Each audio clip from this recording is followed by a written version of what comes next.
We're back to work again on this 24 by 30 acrylic portrait of 30 people. Hope you're doing well. Just like to invite you here in my studio. My name is Mattphilleo. If you haven't seen my videos before in this channel and this is your first time here. But yeah, I'm working on this 24 by 30 portrait using the acrylic glazing technique, and you can see everything is very light, but we have some light color washes, almost like watercolor. But eventually, as we add more and more layers, it starts to take on the look of an oil painting. And what's great about this technique is you can have a detailed sketch, all the detail on the faces, and because we're using the paint very translucently by mixing clear acrylic medium into it, we don't lose the likeness of the people we're painting, and we can slowly transition this from a sketch to something that looks like watercolor to something that looks almost like an oil painting, even though we're painting in acrylic. Well, I'd like to get started on this here, show you some techniques, just let you watch over my shoulder as I paint. And before I begin, I'd just like to start with a word of prayer. So, Father, I ask a blessing on this painting. Bless the students watching. Help me to show some good techniques that'll help the artists watching to progress in their portrait painting, and bless this commission that the client would like it. Bless all the brush strokes, colors, all of that. In Jesus' name, amen. Okay, so right now I'm actually working on the area in the background. So this woman has a very large family. This is her whole extended family here gathered together in one place. And it's based off of this reference image here that I have on my Kindle. But what I'm working on is the background, and there's some deceased people in the back. We want to keep their memories alive, and they're in the clouds here. So let's just zoom in. I want to show you how to add some detailed glazes to certain spots. And in this case, we're working on the woman's flannel shirt. So I have some, I have a glaze mixed up, and you can see what my palette looks like. This white kind of milky stuff is clear acrylic matte medium. And then I add the paint into that. And this dries crystal clear. And I'm using ultramarine blue and a little bit of raw umber dark. And so what I do is I mix those together and make a blue that's not too strong.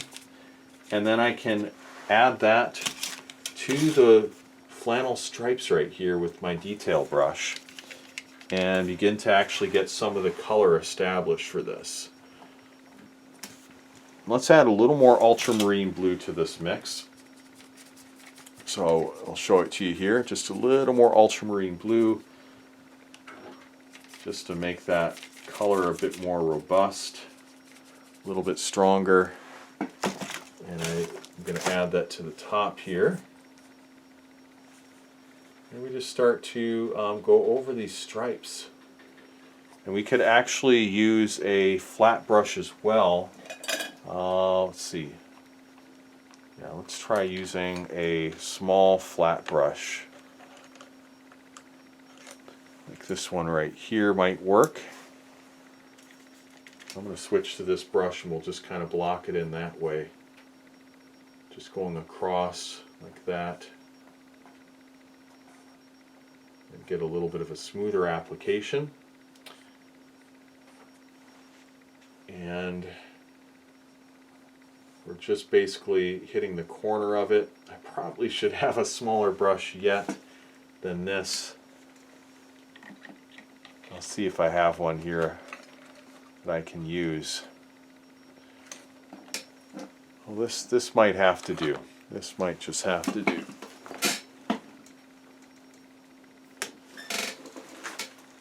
We'll just block this in like that, and there we go.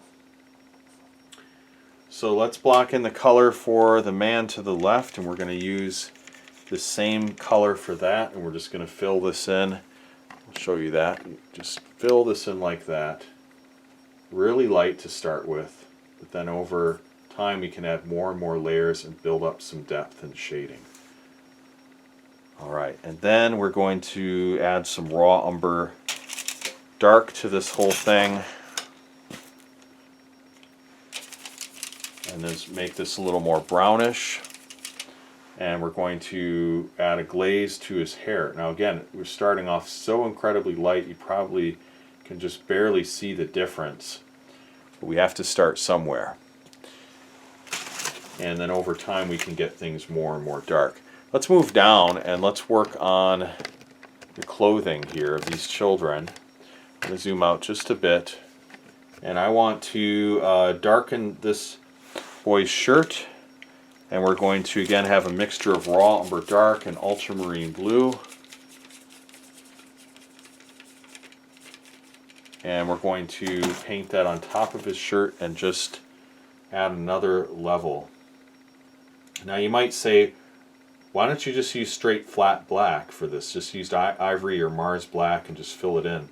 We certainly could do that, but by glazing it in slowly, you're able to get some nuances that you just normally can't achieve with a flat color. Like for example, you'd think his shirt is all one color and it's just black, but in truth, when you look at the reference photo, it actually is not that way. There actually are some nuances. It's a little lighter on the top where the light is shining, and it's actually almost kind of bluish on top, and a little lighter in value. So by doing these glazes, we can achieve those nuances, and we can just slowly get the painting done a little at a time. One of the benefits then of using this glazing technique is that your painting can actually appear finished even before it actually is finished. So for example, if you're doing a traditional painting, you paint it in the usual way where everything's kind of white and you just fill it in as you go. You're going to have white areas of your painting that are unfinished, and you're always going to be able to tell it's unfinished. Whereas with this, where you're just darkening everything one level at a time, then with that it's actually harder to tell whether the painting is done or not. So if you're up against a tight deadline, you actually can submit this. I'm not saying to submit a painting that's not finished, but we all know that it's sometimes hard to tell when a painting is finished, and a deadline can actually indicate when your painting has to be done. So in this case here, I think it's good to use this technique for that, and I can just continue to darken these areas a little at a time. So again, I'm going to add a couple more glazes. I'm going to darken this woman's pants here, and I'm just using this flat brush. Now this allows me to get a little more precision. I started with a wider brush. Now as I put more and more layers on, increasingly I tend to use smaller brushes as a general rule. When you're glazing, you want to brush in various directions. You can brush vertically going down, you can brush going across. And so, yeah, you're able to get then a lot of difference between these areas. So by brushing in various directions, you can smooth out your application of paint, and there's less blotchiness. We're going to move along. We're just going to darken the shorts right here a little bit, and that's going to help. And I'm doing brush strokes in various directions. It's just getting a little bit darker, as you can see, just incrementally darker.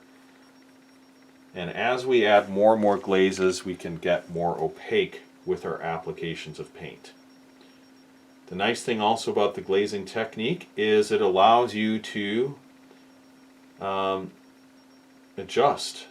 You can adjust things that are, in your painting that are off very easily, because everything is so light. It's, if you say, the wrinkles are a little bit too dark in this area, or the shape of them are off, I can always go ahead and I can adjust it very, very easily.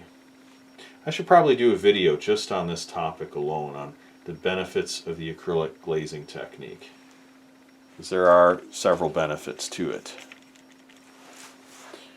Okay, we're going to move along here and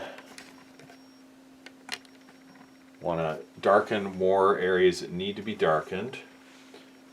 I'm going to now add a darker glaze to the interior of this woman's pants. So just the shadow part. I'm not darkening the whole thing, but actually just the shadow. And it's different because whereas the other people, you know, have very, very dark pants like these ones here, these are all very dark. Well, see, this is going to be a little lighter. The jeans are lighter, so we want to just darken the interior shadows.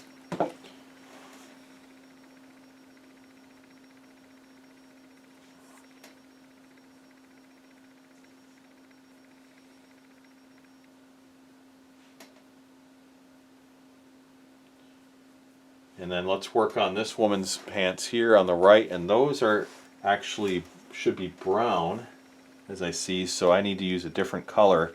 Let's switch to burnt sienna, and we're going to add some burnt sienna to this matte medium and make a glaze. So that's what that looks like.